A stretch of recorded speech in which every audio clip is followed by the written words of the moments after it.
Hello, and welcome to the Life Organized with Lisa podcast. I'm Lisa Seeley, and organizing is my superpower. I'm a busy mom who has figured out how to do all the things and keep important things from falling through the cracks. I'm here to give you tips, tricks, and practical advice about how to organize your entire life. I also talk about productivity, time management, and planning because these are all related to organization. You can find my website at lisaseeley.com.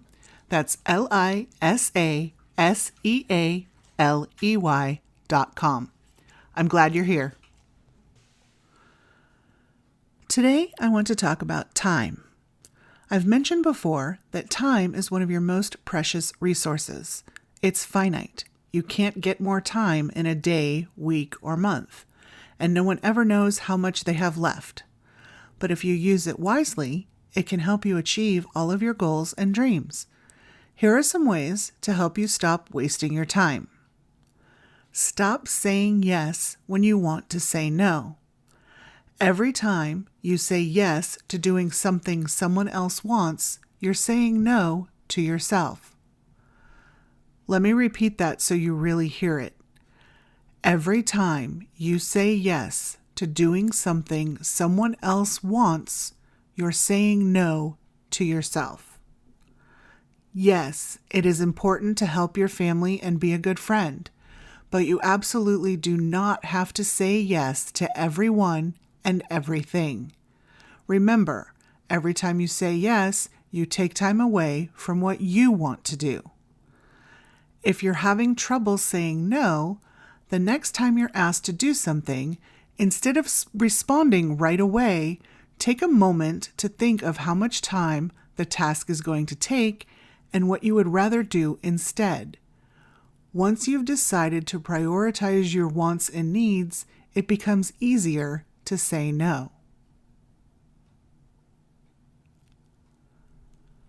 Realize that you don't have to respond immediately.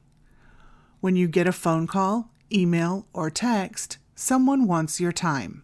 Whether it's family calling to talk, a sales email from your favorite store, or a text from your best friend, they are asking for you to respond in some fashion, which takes time. My mom used to jump up and almost run to the phone every time it rang. It drove me nuts. She had an answering machine. Yes, I'm talking about the time before cell phones that are usually inches away at any given time. So I couldn't understand the rush. It's the same with text and email notifications today. Just because they come in, they don't merit a response right that second, especially if you are in the middle of something. Instead, schedule a time or times each day to check and respond to your voicemails, emails, and texts. I'm not saying ignore emergencies, but be honest with yourself. Emergencies are extremely rare, and everything else can wait. Figure out your top 3 time wasters, then determine how to avoid them. We all have them. For me, it's watching crochet tutorials on YouTube. I go to find a specific stitch to learn, and before I know it, I've watched 20 videos and it's been over an hour. Pay attention to when and where you're wasting your time to get it back. Stop doom scrolling. This is related to figuring out your time wasters, and it might even be one of them. We all know things are not going well in the world right now, but the energy and time you spend scrolling your Instagram, Facebook, or Twitter accounts does not help you. The negativity impacts your entire being and day. Break this habit as soon as you can. You'll feel better and you'll free up time too. Stop taking on other people's problems. Make a deliberate choice not to be dragged into friend drama or office squabbles. To repeat an old saying, it's not your circus and they're not your monkeys.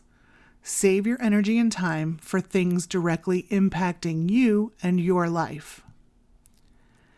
Get yourself organized. Be honest. How much time do you waste looking for misplaced things? You won't have this issue if you take the time to get organized. It might seem like a huge pain, but it's worth it if you want to stop wasting time. That's it for this week. Thanks for listening. Until next time.